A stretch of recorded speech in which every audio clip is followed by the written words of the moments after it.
स्नान करने वाले निर्क्षीर विवेकी भक्त सज्जनगण, शक्ति भक्ति के स्रोत माताएं तथा इस धराधाम में खेलने वाले नन्ही मुन्नी बालक, कहा जाता है कि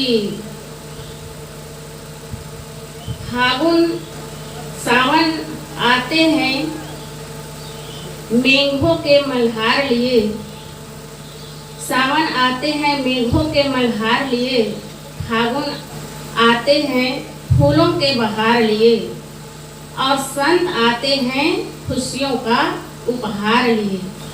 तो इस पावन ग्राम कोपरा में त्रिदिवसीय सत्संग समारोह का कार्यक्रम में 2 दिन का यह सत्र अंतिम सत्र है। 1 दिन बाकी रह गया है, थोड़े घंटे बाद। तो हम सब इस ज्ञान गंगा में बैठ करके संतों की वाणी का आनंद ले रहे हैं। तो हम कितने सौभाग्यशाली हैं। यह संसार 3 मंजिला मकान है। यह संसार 3 मंजिला है और इसमें हर व्यक्ति को किसी ना किसी मंजिल से में जाना ही होगा, क्योंकि यह हमारे जीवन में घटित होता है। कौन कौन से मंजिल है? स्वर्ग, नरक और मोक्ष। एक 3 मंजिला मकान है और किसी न किसी मंजिल से हम गुजरते हुए एक मंजिल पर हमें जाना ही होगा। लेकिन लोगों को पूछो तो जीवन भर चलते हैं, लेकिन उसको पता नहीं है कि वो कहाँ जाना है। एक शराबी शराब पी करके एक शहर में घूम रहा था, तो बगल में एक टैक्सी खड़ी थी, उस पर जा करके बैठ जाता है और टैक्सी वालों से कहता है कि भाई मुझे जल्दी ले चलो। टैक्सी वाले ने पूछा कि आप जाना कहाँ चाहते हैं? तो वह शराबी कहने लगा, अगर जाने का मुझे पता होता तो तुम्हारी टैक्सी में क्यों बैठता? तो ऐसे ही हम लोग हैं, चलते हैं जीवन भर, लेकिन हमें पता नहीं रहता है कि हमें कहाँ जाना है। तो किसी ने कितना सुंदर कहा है, नेकी बदी 2 रास्ते हैं, गौर से सुन लो। नेकी बदी 2 रास्ते हैं, गौर से सुन लो। जाना है जिस मार्ग में अपना रास्ता चुन लो। लेकिन चलने के पहले सोच लो अंजाम क्या होगा। भलाई कर भला होगा, बुराई कर बुरा होगा। तो ये 3री मंजिल मकान में हमें चलना है। तो स्वर्ग कहते हैं प्रेम को। सद्गुरु श्री अभिलाष साहब जी कहा करते थे कि जहाँ प्रेम होता है वही स्वर्ग होता है, और जहाँ झगड़ा लड़ाई होता है वही नरक होता है, और जहाँ त्याग होता है वही मोक्ष होता है। तो सर्वप्रथम है स्वर्ग। तो स्वर्ग हमें कैसे मिलेगा? स्वर्ग कहीं ऊपर नहीं है, स्वर्ग इस धरती पर है, और स्वर्ग को कहीं से लाना नहीं होता है, स्वर्ग को बसाना होता है। इसलिए हम अपने घर को क्या बनाएं? एक स्वर्ग मंदिर बनाएं। मंदिर में कौन रहता है?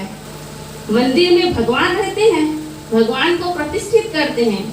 इसी प्रकार जब हम अपने घर को ही मंदिर बना देंगे तो भगवान के प्रति कभी गुस्सा करेंगे क्या?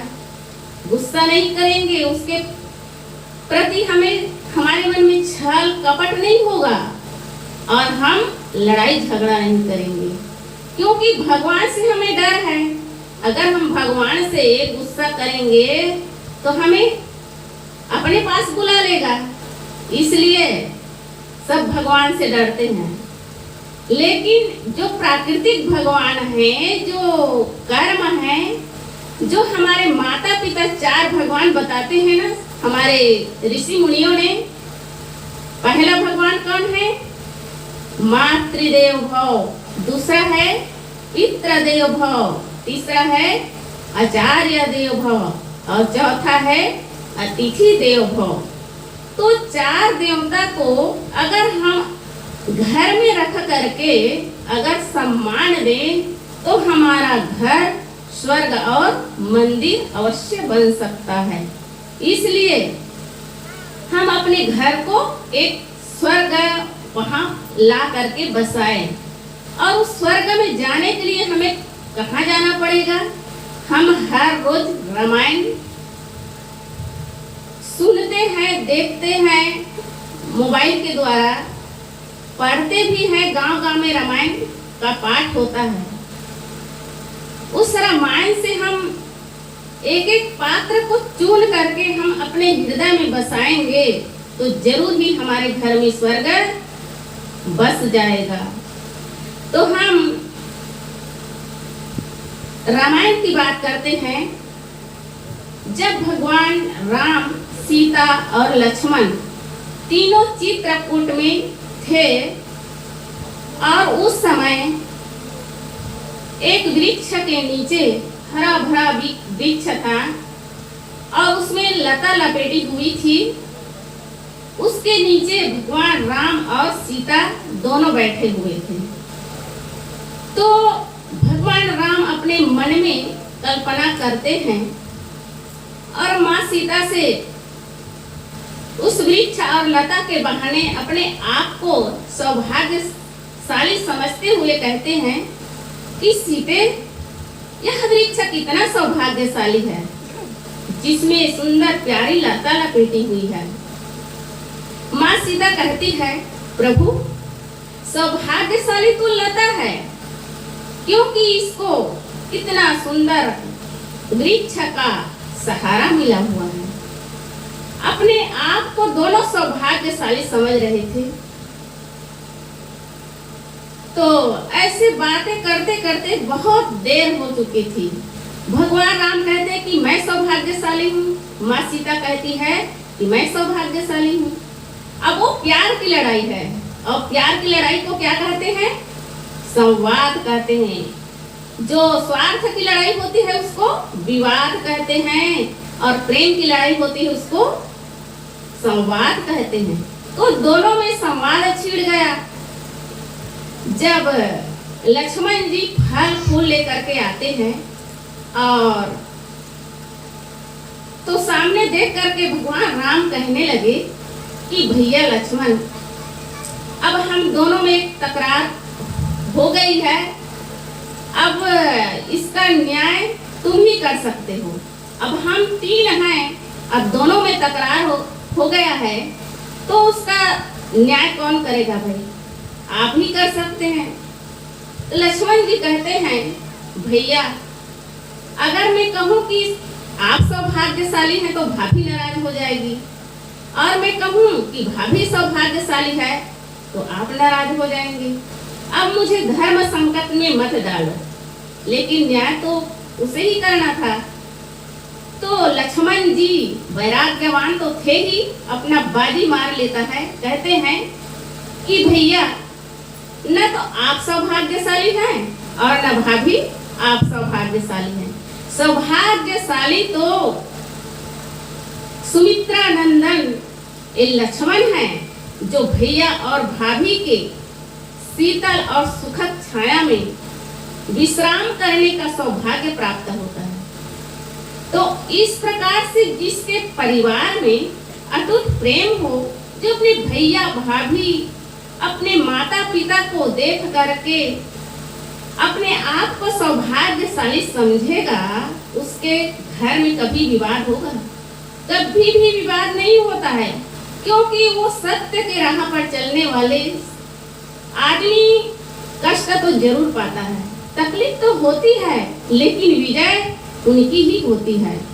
इसलिए हम अपने घर को स्वर्ग बनाएं, अपने घर को एक मंदिर बनाएं। लेकिन आजकल पढ़े लिखे बहुएं होती है और बेटे भी होते हैं, लेकिन देखने में आता है, सुनने में आता है कि एक छत के नीचे वही माँ है, बाप है, भाभी है, ननद है, देवर है, लेकिन एक दूसरे से बात नहीं करते, एक दूसरे से बोलते नहीं हैं और आपस में बातचीत भी बंद कर देते हैं। हमारे साहब जी अभी बता रही थी कि बातचीत कभी बंद ना करें। जब बातचीत बंद हो जाती है तो पूरे दरवाजा ही बंद हो जाता है, क्योंकि फिर बोलचाल नहीं है तो मिलने का मौका ही, अवसर ही कहाँ आएगा। इसलिए भले बैर विरोध उस समय के लिए कर लो, लेकिन बोलचाल कभी मत बंद करना।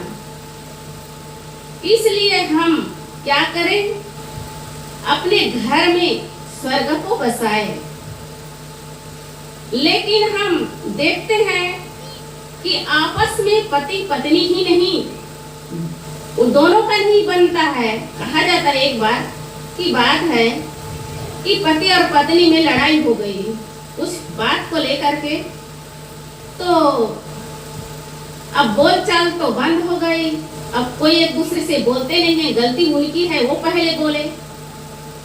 लड़का कहता है कि मेरी गलती नहीं है, वो बोलेगी तब मैं बोलूंगा।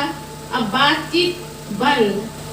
अब लड़का को कहीं जाना था, वे अपनी पत्नी के बेड पर एक चिट लिख देता है कि मुझे कल सुबह 6 बजे ट्रेन पकड़नी है और मुझे 5 बजे उठा देना, और चिट लिख करके छोड़ देता है और आराम से वो सो जाता है। अब उठता है तो 8 बजे है घड़ी में। अब वो चिल्लाता है कि मैंने कहा था मुझे 5 बजे उठा देना, लेकिन वो उठाई नहीं है। गुस्सा करता है, इधर उधर देखता है तो सामने एक चिट पड़ी हुई थी, उसको वो देख लेता है और उसमें लिखा था कि 5 बज गए हैं, आप उठ जाइए। तो ऐसे में काम बिगड़ जाता है, लेकिन आदमी सोचता कहाँ है।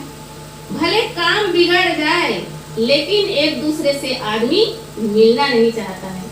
और कहते हैं ना, हम साथ साथ हैं, हम दोनों में प्रेम है, लेकिन यह खास प्रेम है। हिंदुस्तान और पाकिस्तान जैसे व्यवहार है। और कहते हैं एक जन्म नहीं 7 जन्म तक। गाने वाले कहते नहीं, हम तुम्हारे साथ 1 जन्म तक नहीं 7 जन्म तक निभाएंगे। आदमी को साक्षी रख करके फेरा लगाते हैं तो कहते हैं, लेकिन 1 जन्म क्या 5 साल 4 साल नहीं बीत पाते और छोड़ देते हैं एक दूसरे को। तो ऐसे नहीं, हम रामायण पढ़ते हैं, उसके एक एक पात्र को हम अपने जीवन में उतार करके अगर हम अपने जीवन में अच्छा जीवन जीना चाहते हैं तो हम अपने घर में स्वर्ग बसा सकते हैं। और उसमें अटूट प्रेम होना चाहिए। प्रेम भी तो 3 प्रकार के होते हैं। एक प्रेम होता है पत्थर की लकीर के समान। जब पत्थर में लकीर खींचते हैं तो ऐसे मिटाने से वो मिटेगा नहीं, जब तक से वो पत्थर टूटेगा नहीं, लकीर कभी नहीं मिट सकती। और दूसरा है रेत में लकीर खींचने के समान। अब जब रेत में हम लकीर खींचते हैं तो कुछ समय तक से रहती है लकीर, क्योंकि वो हवा के झोंकों में रेत के कण उड़ते हैं और धीरे धीरे धीरे धीरे वो लकीर मिट जाती है। और तीसरा है पानी में लकीर खींचने के समान। जब पानी में लकीर खींचते हैं तो तुरंत मिट जाती है। तो हमें कैसे प्रेम निभाना चाहिए? पत्थर की लकीर के समान। जैसे माँ सीता, भगवान राम और लक्ष्मण तीनों में कितने प्रेम थे। माताओं के प्रति भी प्रेम निभाते थे, माता पिता के प्रति। तो ऐसे ही अटूट प्रेम करें। कोई बगल से तोड़ने वाला पड़ोसी आए और लड़ाई लड़ा दे, चुगली कर दे, तो भी वह घर ना टूटे। ऐसे प्रेम होना चाहिए। और टूटने का कारण भी तो होता है, माताएं कहीं बैठी है, उसके बहू, उसके बेटी, उसके घर क्या हुआ पूरा समाचार ये लोग जानती है। तो ऐसे भाई में भी है, अरे एक दूसरे से गलती होती है, दीवार गलती नहीं करती है, गलती तो आदमी इंसान से ही होती है। इसलिए इंसान गलती का पुतला है, उसको पूछ लेना चाहिए ये गलती आपसे हुई है, तो एक दूसरे को समझौता करके हम गलती को माफ कर सकते हैं। इसलिए बहू से गलती हो गई तो सास को भी सोचना चाहिए कि उससे गलती हो गई है तो अपनी बेटी समझ करके उसको समझा दे। बेटी गलती करती है तो क्या उसको गाली देंगे कि घर से निकाल देंगे? उसको रखना ही पड़ता है क्योंकि अपनी बेटी है। उसी प्रकार जब अपने बहू को भी निभाएगी तो बहू भी समझ जाती है यह मेरी सास नहीं है, यह मेरी माँ है।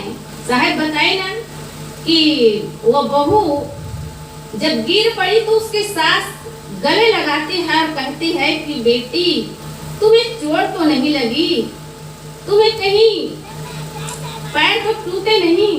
वो गले से लगा लेती है। तो उसका प्यार कभी भूलेंगे क्या? वो भी जब वो बीमार पड़ी तो वो सेवा करती है।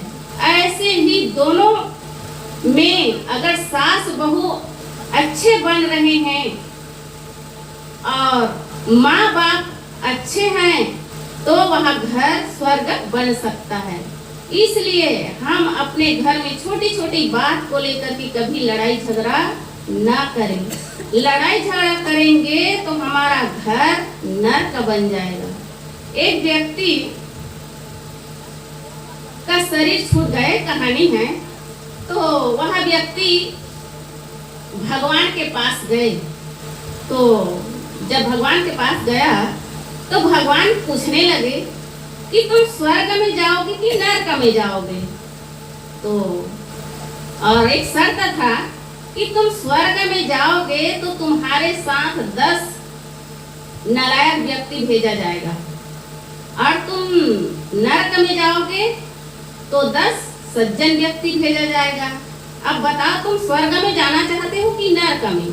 वह व्यक्ति ने कहा मैं नरक में जाना पसंद करता हूँ, क्योंकि अगर मैं नरक में जाऊंगा, अगर सज्जन व्यक्ति 10 मुझे मिलेंगे तो नरक को भी स्वर्ग बना सकते हैं। अगर मैं स्वर्ग में जाना चाहता हूँ और अगर दुर्जन व्यक्ति मेरे पास 10 भेज देंगे तो स्वर्ग को भी वो नरक बना देगा। तो इसलिए स्वर्ग और नरक कहीं बाहर नहीं है, न कोई भगवान पूछने वाले हैं। अगर भगवान पूछने वाले होते कहीं दुनिया में और हम भगवान को डरते तो कभी भी हम गलती ना करते। भगवान देख रहे, कहते हैं कण कण में भगवान हैं, ऊपर देखने वाले भगवान हैं, लेकिन भगवान से हम नहीं डरते हैं। डरते हैं तो इंसान से डरते हैं, कोई मुझे देख ना ले। इसलिए भगवान हम माने और भगवान को मान करके गलती ना करें, किसी से गाली गलौज झगड़ा लड़ाई ना करें और अपने घर को एक सुंदर मंदिर बनाएं। और मातृदेव हो, अपनी माता को देवी समझ करके उनकी सेवा करें, पिता को देव समझ करके सेवा करें। और गुरु आचार्य है, माता पिता तो हमें जन्म दे देते हैं, लेकिन जीवन अच्छा जीवन जीने का कला कौन बताते हैं? हमारे संत गुरुजन बताते हैं। इसलिए माता देवी है, उसकी भी सेवा करो, क्योंकि उन्होंने बचपन में हमें कितना लाड प्यार से पाला है। पिता भी को देव समझो, उन्होंने हमें पढ़ा लिखा करके योग्य बनाया है, अपनी मेहनत की कमाई हमारे लिए छोड़ करके जाते हैं। इसलिए माता पिता देवता है, गुरु देवता है, आचार्य देवता है, क्योंकि वे हमें जीवन जीने की कला सिखाते हैं।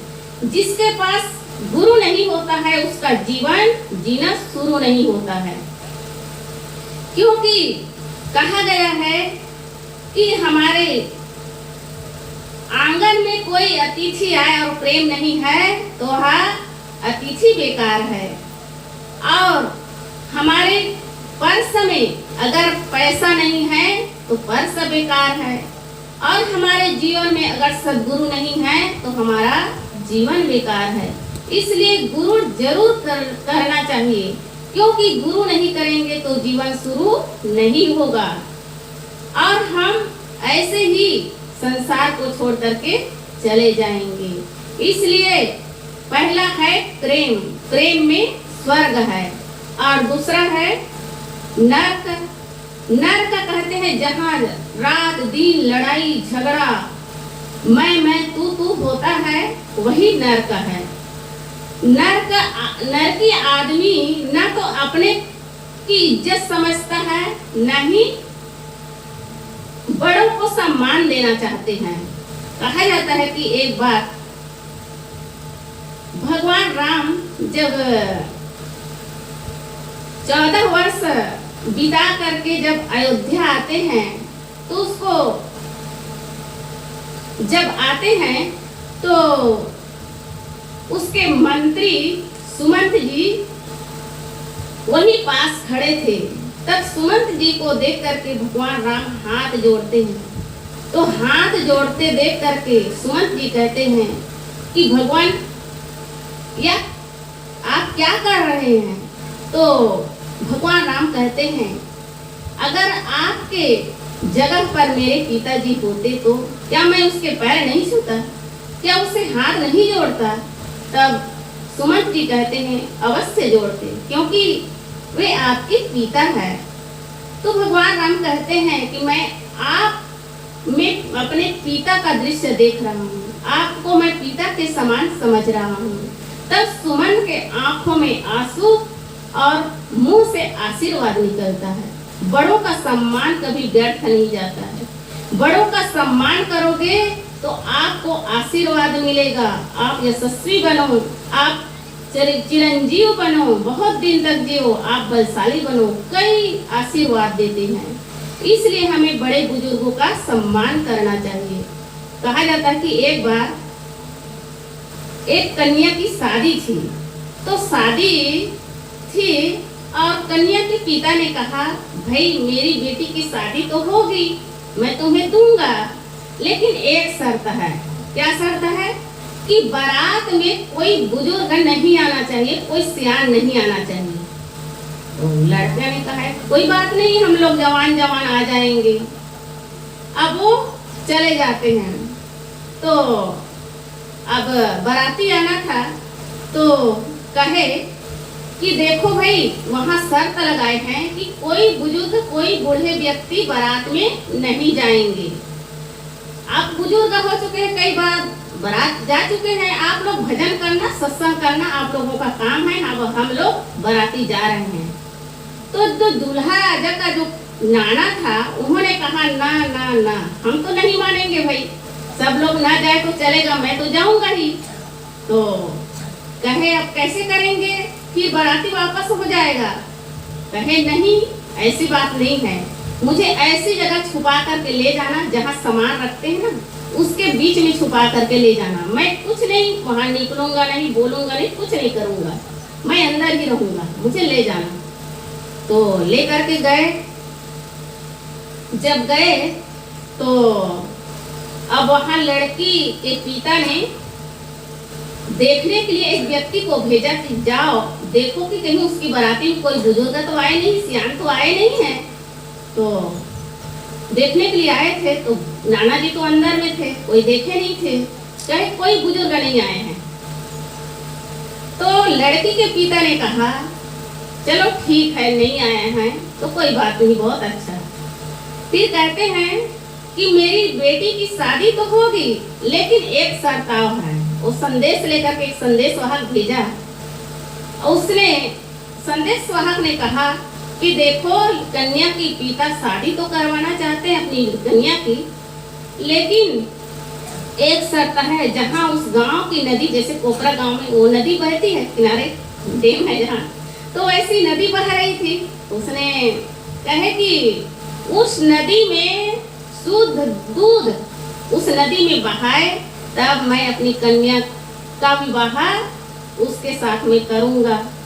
तो अब जवान जवान लोग थे, उसने कहा भाई अब तो ये हमारे बस की बात नहीं है, कहाँ से शुद्ध दूध लाएंगे, और एक थोड़ा मोड़ा दूध में नहीं होगा, बहुत सारा दूध लगेगा। अब क्या करें?